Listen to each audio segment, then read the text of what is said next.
আজ যেহেতু শুক্রবার, তাই আমি আর আব্বু চৌডাঙ্গা বড় বাজারে বাজার করার উদ্দেশ্যে রওনা দিয়ে দিলাম। আব্বু যেহেতু বাইরে থাকে, প্রতি সপ্তাহে বাসায় আসে, তাই সাপ্তাহিক বাজার করার জন্য আমরা বড় বাজারে যাচ্ছি। যেতে যেতে এই যে আমরা রাস্তা দিয়ে মেন রাস্তা ধরে চলে যাচ্ছি বড় বাজার। এটা হচ্ছে কোটমোড়। কোটমোড় পার হয়ে আমরা বড় বাজারে চলে এসেছি। এই যে বড় বাজারের দৃশ্য আপনারা দেখতে পাচ্ছেন। এই বড় বাজারে ঢোকার পরপরই এই যে মেন বাজারের গেট দিয়ে আমরা বাজারের ভিতরে ঢুকে পড়লাম। তারপরে আমরা আমাদের গাড়িটা পার্কিং স্থানে রাখলাম। প্রথমেই আমরা চলে আসলাম মুদিখানার দোকানে। 160 টাকা কেজি। মুদি দোকান থেকে আমরা প্রয়োজনীয় মালামাল কিনে নিলাম। তারপরে আমরা এখন চলে যাব মাছ বাজারে। এই যে চলে এসেছি আমরা মাছ বাজারে। দেখতেই পাচ্ছেন আপনারা, এখানে অনেক রকমের মাছ রয়েছে। আজকে বাজারের মাছগুলো খুবই তরতাজা এবং সুন্দর ছিল।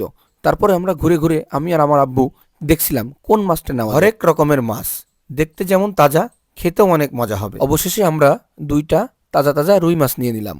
দেখছেন রুই মাছগুলো কত বড়। এবার চলে আসলাম ছোট মাছ নেওয়ার জন্য। এখানে কিন্তু অনেক প্রকারের ছোট মাছ আছে, এক কথায় পাঁচমিশালি মাছ। আমাদের মাছ নেওয়া শেষ। আমরা এবার চলে আসলাম সবজি বাজারে। এখানে অনেক সবুজ সবুজ টাটকা তরতাজা সবজি রয়েছে। তো আমরা এখানে অল্প পরিমাণে সবজি কিনে নিলাম। কিনে নেওয়ার পরে চলে আসলাম আখের গুড় নেওয়ার জন্য। তো এখানে আমরা আখের গুড় নিয়ে অবশেষে বাসায় চলে এসেছি। তো বাসায় আসার পরে দেখতেই পাচ্ছেন আমার হাতে দুইটা ব্যাগ রয়েছে, ব্যাগ ভর্তি বাজার। এই বাজারগুলো কিন্তু আমরা সদ্য বড় বাজার থেকে কিনে নিয়ে আসলাম। এই ছিল আমাদের আজকের ব্লগ।